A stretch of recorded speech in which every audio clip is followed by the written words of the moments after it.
და ბოლოს კვლავ საქართველოს ბათუმის პიაცაზე თამარ გვერდწითელის მუსიკალური ფესტივალი დასრულდა დასკვნით კონცერტზე არაერთი მუსიკალური პრემიერა შედგა, თუმცა ყველაზე დიდი სიურპრიზი ნანი ბრეგვაძის გამოჩენა იყო. კონცერტის დასასრულს ფესტივალის დამაარსებელმა ბათუმს უმღერა, ნახეთ ჩვენს რეპორტაჟში.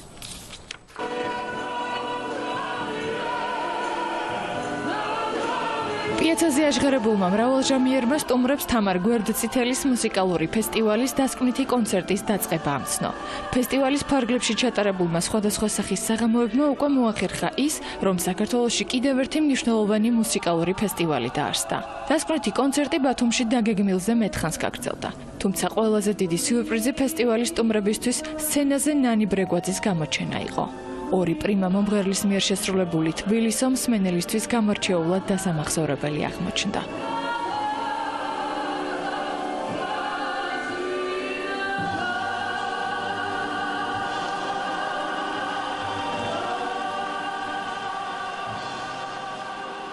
და უსურო წარმატებები და მე მგონია რომ ეს უფრო გაღრმავდება და ბევრი ადამიანი ჩამოვა დიდი სიამოვნებით, იმიტომ რომ ამ სიამოვნებას განაპირობებს კიდე ის მომენტი, როდესაც ბათუმი ეს რაღაცა ისე იზიდავს ხალხს. გახარებული რომ აღღერდა ორკესტრი პირველი ნოდიდან ისეთი საზეიმო გზნობა დამეუფლა მეც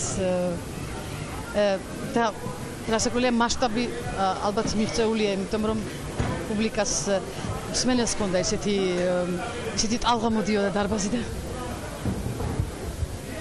და ძალიან ბედნიერები ვართ, რომ ეს შედგა.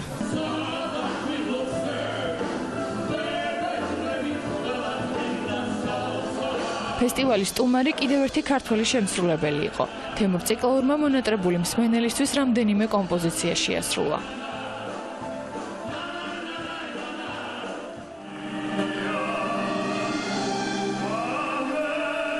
ფესტივალის დასკვნითი კონცერტის სტუმარი იყო იტალიელი ბარიტონი ალესანდრო საფინა. მუსიკოსმა ერთი კომპოზიცია თამარ გვერდწითელთან ერთადაც შეასრულა.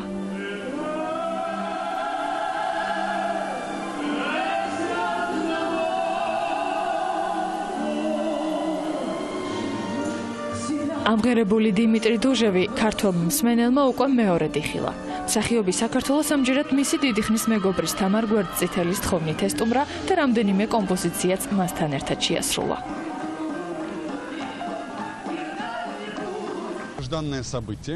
ამ ფესტივალს დიდი ხნის განმავლობაში ველოდებოდი.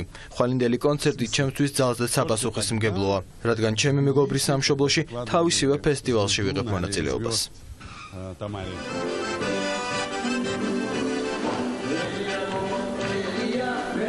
მონატრებული ქართველი მსმენელისთვის იმღერა ასევე ბაიარ შაჰინმა. სტუმრების დიდი თხოვნით მუსიკოსმა ერთი კომპოზიცია სცენაზე რამდენჯერმე შეასრულა.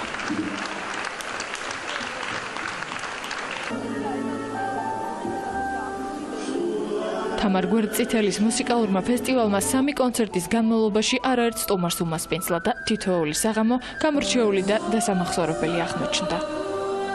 მაყურებელმა უთხრა ამ ფესტივალს, რომ უნდა იარსებოს, უნდა იყოს, იმიტომ რომ ეს ყველაფერი დაკეთა ხალხის და პირველში ხალხია კმაყოფილი და ყველას ძალიან დიდი მადლობა, ვინც გვერდში დაგვიდგა. როგორც ორგანიზატორები ამბობენ, ზღვისპირა ქალაქში მსგავსი კონცერტები ყოველწლიურად ჩატარდება, რადგან ამ ფესტივალმა კიდევ ერთხელ დაამტკიცა, რომ მუსიკას საზღვრები არ აქვს. კონცერტის დასასრულს ფესტივალის დამაარსებელმა ბათუმს უმღერა. თამარ გვერდწითელის მუსიკალური ფესტივალი კი მრავალჟამიერმა დახურა.